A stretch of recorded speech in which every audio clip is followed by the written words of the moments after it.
Well, the truth is, it's just so easy to give up on yourself. It's too easy to quit sharing your opinion and your thoughts and your ideas with other people, and to even quit listening to your own thoughts and opinions. I'm Lyndol Descant, and from the time I can remember, I was super shy. I shied away from attention. Compliments were the worst. And to be honest, I'm not sure why I was that way. Was it something in my childhood? Was I born that way? What I do know is that I'd still be that way today if it wasn't for music. So music is unlike anything else in our world, if you think about it.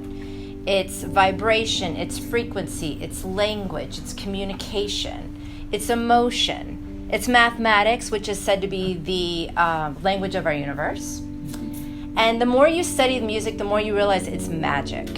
And that in our modern society, we grossly underestimate the power of music. So it was in my early 20s when I discovered music.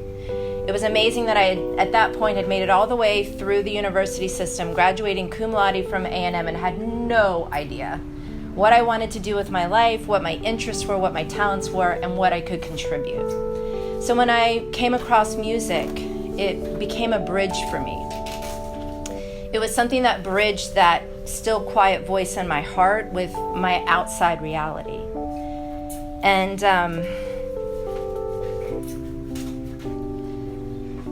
so what it did for me was it gave me a safe space to start to express my emotions, which I had so many of at that point, didn't know what to do with.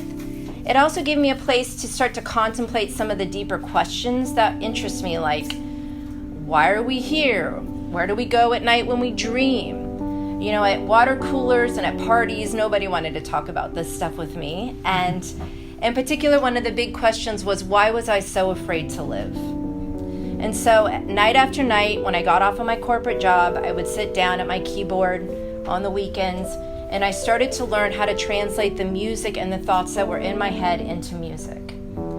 And as this music formed into songs, and as I played these songs to myself over and over by myself in my room, something amazing happened. And it didn't happen all at once, and it took a long time, years and years, to be honest. But what happened was that I started to know myself, that I started to feel confident about my voice again. I started to listen to myself. And as I got better and better at it, my self-esteem grew, my confidence grew, and my passion for it grew. I just couldn't get enough of it. I loved it. And there was a certain point where I was ready to share it. So the first steps I took was I went out onto the Austin music scene on the open mics, got a couple of small gigs, and shared my voice with people. And that led me to what was ultimately one of the biggest risks you can take, which was to quit my corporate job and go back and study music. It's still amazing to think that I had the cojones to do that. But I was driven by the fact that now that I could hear my voice, I wanted to follow it. So tangentially, I had studied French and never quite perfected it. So I decided to go and study in cities that were French-speaking cities that also had a tradition in jazz, because I love improvisation. So first Montreal, then Paris. I spent 5 years studying music, jazz, piano, and voice. And it was a dream come true. Every day was a dream come true for me. It was just amazing. It was also way harder than I ever could have imagined. It took every bit of me. I was with 18-year-olds that had been playing jazz music since they were 3, it seemed like. And I was constantly clawing just to stay, with the class.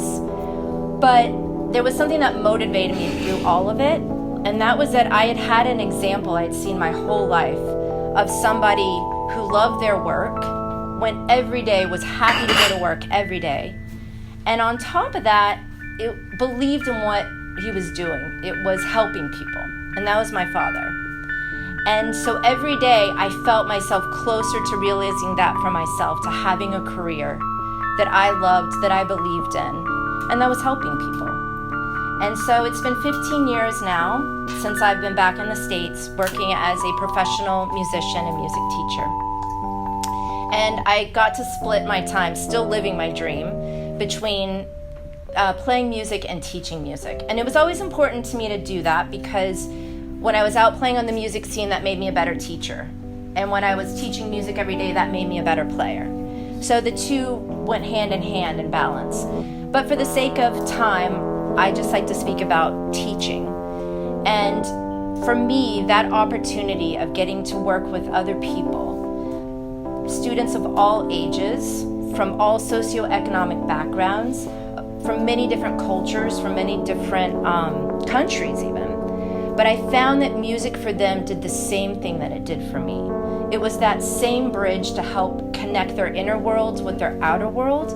But the more I worked with them and with music, I saw that music is even more than that. It has this bridge ability to bridge creativity and logic, emotions and technique and self-control. And maybe most of all, an authentic voice with their community. Music is a bridge.